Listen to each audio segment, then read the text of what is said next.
Kalau seandainya pembicaraan kita bisa mendatangkan cinta dan ridha Allah, apalagi di bulan Ramadan ya. Di bulan Ramadan ini katanya apabila kita berada di hari di mana kita sedang saum, maka jangan berkata-kata kotor dan jangan gaduh. Bahkan seandainya ada yang mengajak bertengkar kepada kita, katakan ini saya sedang saum. Ya, tapi cukup sampai di sana, jangan dilanjutkan. Lewat buka. Ngobrol bisa jadi ibadah, bicara kita pasti bisa jadi ibadah. Dan di bulan Ramadan ini kita dilatih ya, bagaimana pembicaraan kita menjadi pembicaraan yang produktif. Saya tanya ibu-ibu, Bu, biasanya banyak ngomong laki-laki perempuan? Alhamdulillah ya. Sekarang bapak-bapak yang Pak, kalau yang banyak ngomong laki-laki perempuan? Sepakat ya, betul. Jadi berdasarkan hasil apa katanya? Hasil penelitian memang wanita itu lebih banyak bicaranya dibandingkan laki-laki. Disyukuri disesali? Disyukuri. Yang penting tadi bagaimana kata-katanya itu bisa menjadi sesuatu yang bernilai ibadah kepada Allah Subhanahu wa taala. Dan memang begitu, kalau perempuan itu betul banyak komunikasinya Bapak Ibu ya. Katanya dalam sehari wanita itu bisa berkomunikasi kurang lebih 7.000 kata-kata. Sedangkan laki-laki kemampuannya dalam sehari hanya bisa berkomunikasi 3.000 kata-kata. Ya, mari kita buktikan. Kalau ibu-ibu, ya, teman-teman akhwat sedang meng-SMS atau BBM-an sama suaminya, ya, apa katanya? Pak, kan janji minggu depan katanya mau minta di hotel Haris, ya. Langsung, yang namanya senyum masuk ke handphone.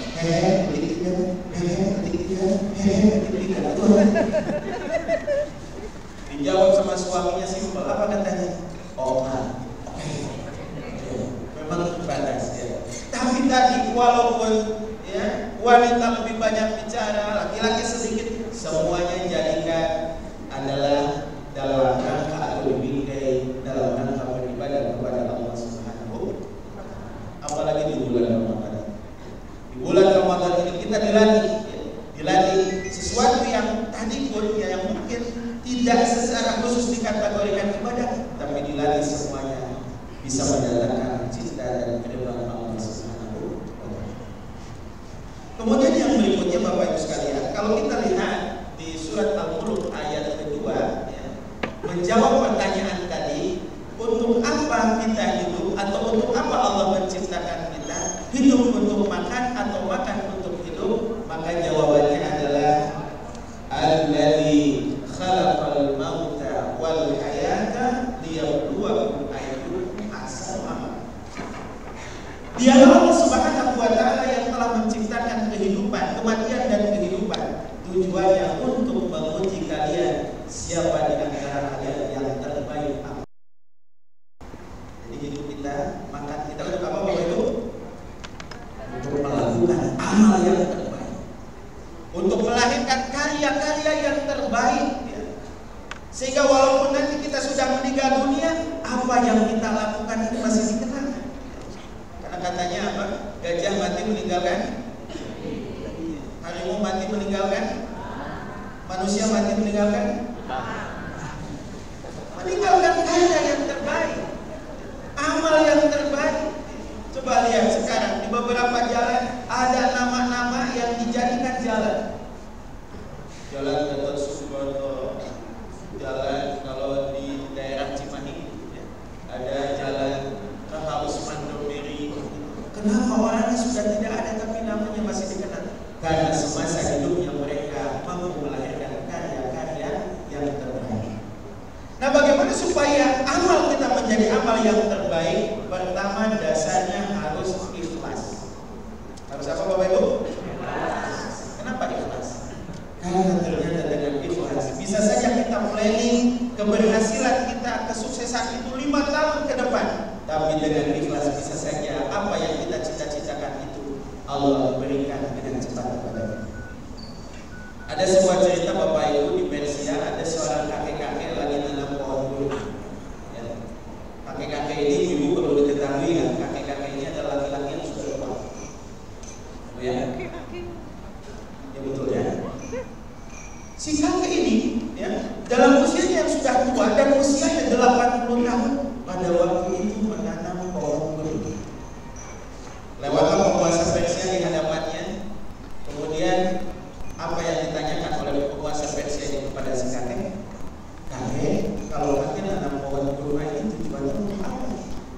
Apakah kakek menikmati hasilnya? Kakek ketahuilah pohon kurma itu lazimnya ditanam hari ini baru bisa dipanen setelah 5 tahun. Jadi kakek usianya sudah 80 tahun sekarang, 25 tahun lagi berarti sudah 85, sudah lanjut. Itu bisa jadi kakek sudah meninggal dunia. Bapak Ibu, tapi apa jawaban si kakek? Ternyata jawaban si kakek menggambarkan orang yang ikhlas di dalam bekerja. Apa katanya? Orang-orang ini menanam pohon, kan kita yang menikmati hasilnya. Apakah tidak boleh katanya seseorang menanam pohon hari ini dan yang menikmatinya adalah generasi setelahnya? Bagaimana ikhlasnya si kakek di dalam beramal ketika menanam pohon kurma? Akhirnya saking kagumnya dengan jawaban si kakek, maka penguasa Persia ini pun mengambil satu kantung uang emas, kemudian dihadiahkan kepada si kakek. Dan ketika menerima hadiah uang emas itu, apa kata si kakek? Ternyata pohon kurma yang saya tanam paling cepat berbuah. Baru saja saya nanam, saya sudah dapat hasil. Keikhlasan bisa menghasilkan sesuatu yang di luar dugaan kita. Kita memplanning keberhasilan itu 5 tahun ke depan, tapi Allah segerakan kalau kita ikhlas di dalam. Bapak Ibu hadir di sini ikhlas? Ikhlas. Ikhlas kalau tidak dikasih makan? Pertanyaannya luar biasa. Jadi Bapak Ibu hadir di sini sebetulnya yang Bapak Ibu rindukan suara apa? Sepakat ya, adzan maghrib ya, adzan maghrib. Namun sebelum adzan maghrib kan karena memang waktunya juga sudah ditentukan, kita dengarkan kembali ceramahnya ya. Bapak Ibu sekalian yang dimuliakan Allah, selanjutnya supaya kerja kita menjadi kerja yang berkualitas, selain ikhlas, kerjanya harus kerja keras. Tidak ada ceritanya orang ongkang-ongkang kaki ya. Orang ongkang-ongkang kaki kemudian berhasil. Tidak ada. Siapa di antara Bapak Ibu yang senang makan bubur ayam? Tolong acungkan tangannya. Mudah-mudahan memang bubur ayam ada ya. Siapa raja bubur ayam di Kota Bandung?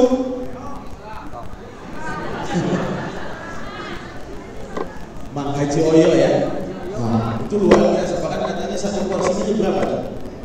Padahal dibandingkan dengan tukang bubur yang ada di depan rumah kita mungkin 3.000 saja bisa ya. Lebih dari 10.000 ya. Coba dengan kerja keras Pak Haji Oyo ya, luar biasa aja dari jualan bubur bisa berangkat ke tanah suci. Subhanallah. Dari jualan bubur ayam bisa ke tanah suci ya.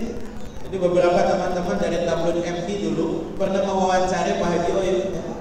Pak, katanya kan sudah haji nih, namanya pengen diganti kan orang lainnya kalau pulang haji namanya diganti. Sambil tersenyum beliau mengatakan, ya ganti aja lah, nama saya sekali Haji Burhanuddin. Ada artinya?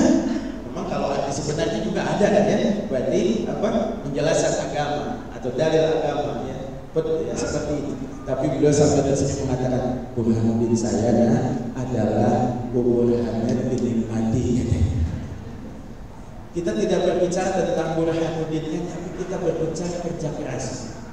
Subhanallah. Banyak orang-orang yang sukses yang ada di hadapan kita itu berawal dari kerja keras. Subhanallah. Ya. Kemudian yang berikutnya adalah kerja kita harus kerjanya kerja cerdas. Karena orang yang bekerja dilandasi dengan ilmu pasti beda dengan orang yang bekerja tanpa dilandasi dengan ilmu. Betul nggak? Ya. Orang membangun gedung ini, ya, ruangan ini dengan pakai ilmu, dengan tidak pakai ilmu pasti beda. Bapak Ibu, kita harus melandasi kerja kita berdasarkan ilmu. Dan alhamdulillah memang orang Indonesia ini semangat untuk menuntut ilmu ya. Jadi saya kasih contoh-contohnya ringan-ringan saja Bapak Ibu. Jadi dulu katanya ada perlombaan tingkat dunia, ya, lomba tingkat dunia mengangkat kaki gajah. Dari berbagai negara yang mengirim utusannya, dan ternyata setelah disaring cuma dari 3 negara yang lolos. Yang pertama dari Amerika, diwakili oleh siapa? Oleh Rambo.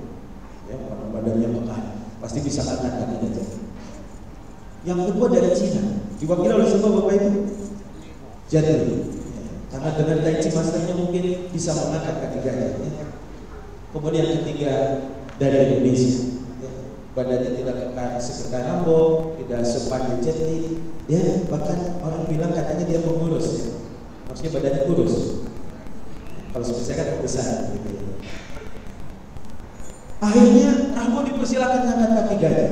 Dengan sekuat tenaga dia mengangkat kaki gajah, tapi gak berhasil. Hanya dia mengatakan, I'm sorry. Kemudian dia dipersilakan mengangkat kaki gajah, dengan Tai Chi Masternya juga nggak bisa. Ya. Bahkan ketika gajah itu kakinya nggak mau diem, Jet Li bilang apa? Cincang sang. Itu bahasa Cina ya. Kalau saum Ramadan bahasa Cinanya apa? Tuang siang-siang. Luar biasa. Berarti sedang sahur. Ya. Orang Indonesia karena cerdasnya, ya, luar biasa. Apalagi setelah ikut training ISQ ya, Insya Allah. Dia tersenyum lebar, kemudian dia berjalan mengitari kaki gajah itu, dan ketika melihat bahwa gajah itu di kakinya ada bisul, akhirnya dia tersenyum lebar. Katanya. Akhirnya dengan sekuat tenaga dia injak bisul yang ada di kaki gajah itu. Akhirnya gajah itu kesakitan dan mengangkat kakinya. Tepuk tangan dong buat orang Indonesia. Jadi baru ada kali ini orang yang sanggup mengangkat kaki gajah, itu orang Indonesia. Tapi kata panitia, ya, perlombaan itu katanya belum dikatakan sebagai pemenang. Masih ada satu lagi. Apa katanya? Siapa yang bisa membuat kepala gajah menggeleng-geleng ke kanan dan ke kiri, itulah juara. Rambo mencoba juga nggak bisa, Jet Li juga nggak bisa. Ternyata orang Indonesia yang cerdas ini, dia tersenyum lagi, kemudian mendekati gajah itu, kemudian membisikkan sesuatu di telinganya. Bahasa gajah itu, di bahasa gajah gimana Bu? Apa seperti itu? Dan tiba-tiba ketika dibisikkan sesuatu oleh orang Indonesia ini, ya, gajah itu pun menggelengkan kepalanya ke kanan dan ke kiri. Katanya seperti ini. Tepuk tangan buat orang Indonesia, ya. Sebetulnya rupanya, ya, panitia yang melihat teman-temannya keheranan, kok bisa dia membuat kepala gajah menggeleng-geleng ke kanan dan ke kiri. Akhirnya bertanya, emangnya apa yang kamu bisikin tadi sama gajah? Jawabannya apa? Dengan polos dia mengatakan, saya cuma bisikin sama gajah, hei gajah, mau gak saya injak lagi bisulnya? Kata gajah, gak mau. Nah itu contoh kecil saja yang sebetulnya kembali lagi bahwa banyak, ya, yang menunjukkan tentang pentingnya kita bekerja dilandasi dengan kecerdasan, dan insya Allah mudah-mudahan kita termasuk di dalam. Yang keempat, kerja kita harus kerja mawas. Ini kaitannya dengan emosi kita. Kenapa? Karena memang ketika kita bekerja apapun, pasti komentar itu ada, betul tidak? Coba bapak-bapak ini yang berdiri duduk di depan ini, ya, paling depan berdiri, kira-kira ada komentarnya nggak Pak di belakang? Pasti ada. Apa komentarnya di belakang? Nah itu duduk di depan, tahu lah katanya, suami nanti pas azan berkumandang dia pengen duluan. Kira-kira kalau bapak duduk di belakang ada komentar nggak Pak? Ada juga komentar. Ini gimana orang pengajian malah duduk di belakang? Berbuat apapun pasti komentar itu ada, ya. Pasti komentar itu ada. Nah ketika kita melakukan sesuatu, ya, apapun yang sedang kita lakukan dan niatkan ibadah, dan pasti muncul komentar, maka contohlah apa yang diajarkan oleh Luqman Al-Hakim. Luqman Al-Hakim kan namanya diabadikan dalam Al-Quran, ya. Dia mengajarkan kepada anaknya, nah kalau kita punya prinsip, lakukan saja, jangan mendengar komentar orang lain. Suatu hari Luqman Al-Hakim membeli seekor keledai, ya. Keledai itu dinaikinya, anaknya disuruh jalan. Keduanya berjalan, kemudian masuk ke satu desa, dan apa komentar penduduk desa itu?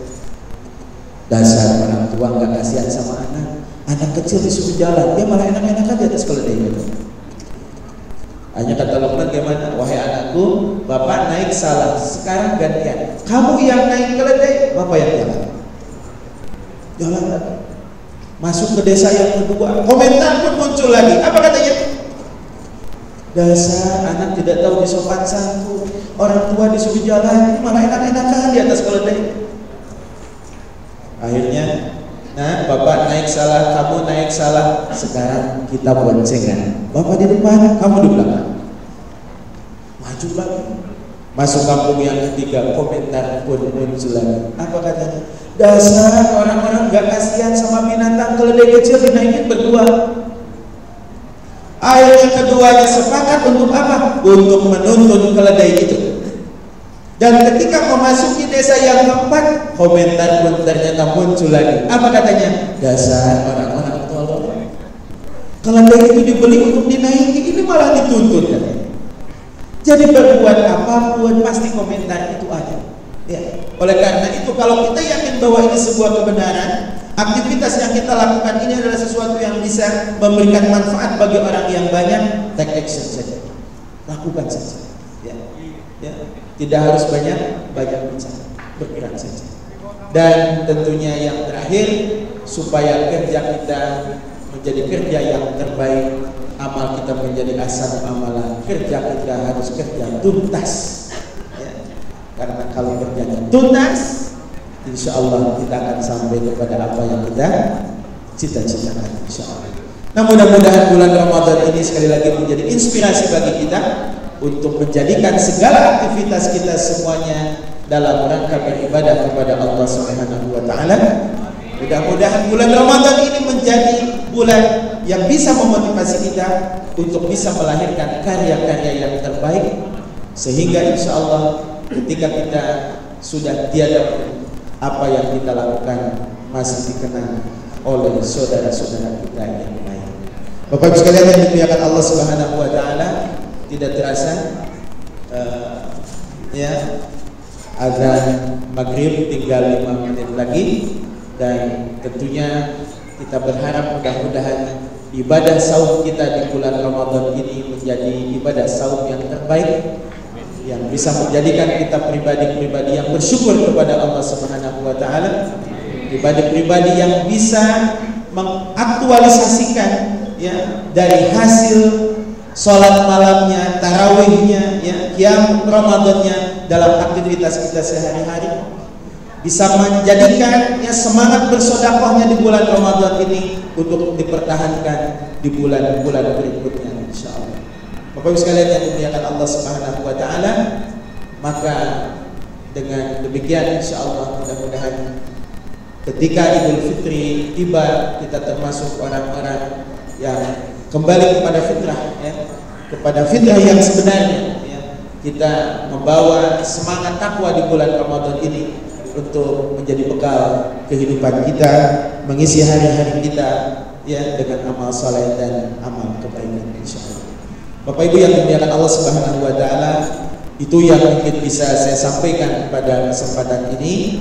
Mudah-mudahan ada manfaatnya, dan sebagaimana sabda Rasulullah sallallahu alaihi wasallam, inna lis-shaimi da'watun ma turaddu, sesungguhnya bagi orang yang saum ada doa yang tidak tertolak. Maka saya mengajak di akhir atau sesi ceramah saya ini kita sama-sama berdoa, mudah-mudahan Allah Subhanahu wa taala mengijabah doa kita semua. Bismillahirrahmanirrahim. Alhamdulillahi rabbil alamin, hamdan yuwafi ni'amahu wa yukafi'u mazidah.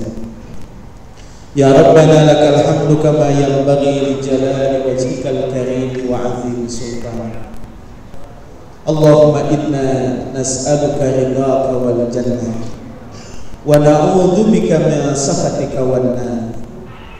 Allahumma ya Allah, jadikanlah aktivitas kami ya Allah semuanya semata-mata karena mengharapkan keridhaan-Mu ya Allah.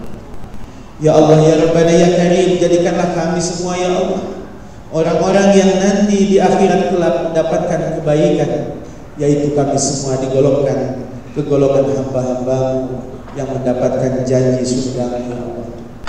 Ya Allah ya Rabbana ya Karim, lindungi kami, lindungi keluarga kami, lindungi orang-orang yang kami cintai dari ancaman neraka-Mu ya Allah.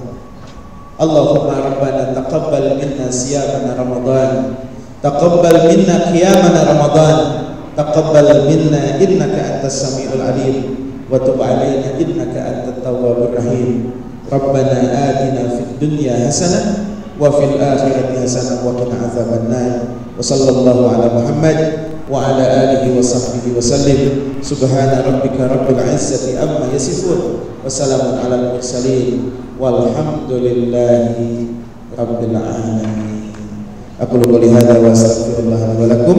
Wassalamualaikum warahmatullahi wabarakatuh.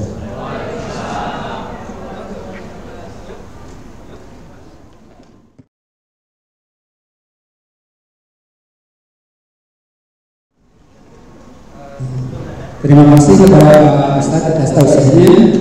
Untuk Bapak yang duduk silakan untuk berbuka. Ya, sudah ada.